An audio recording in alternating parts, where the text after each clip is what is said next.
আসসালামু আলাইকুম। আমি সোহেল সার্বিয়া থেকে। আপনারা দেখতে পাচ্ছেন এটা হলো তিং ফল। যেই তিং ফলের কথা কোরআনে বর্ণিত আছে। আল্লাহ রব্বুল আলামিন তিং ফলের নামে একটি সূরা বর্ণিত আছে পবিত্র কোরআনে। তো এই যে তিং ফল পারলাম গাছ থেকে, আর এই যে তিং ফল গাছ দেখেন, বেশতীয় ফল, কি কত ফল!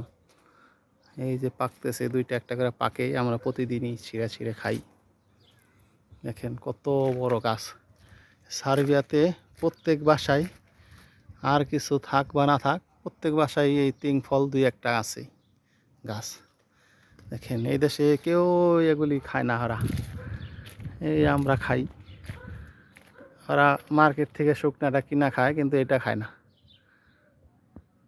আর আমাদের দেশে পাই না আমরা। দেখেন কি পরিমাণ ধরা ধরছে। এগুলো এখন কাঁচা, এই যে পাকতেছে, মাঝে মাঝে দুই একটা পাকে। ওই যে পাকছে, পাখিকে খাইছে অর্ধেক। তো বড় বড় দেখেন, খুব ভালো মানের, ভালো জাতের এই তিং ফলটা, খুবই সুস্বাদু।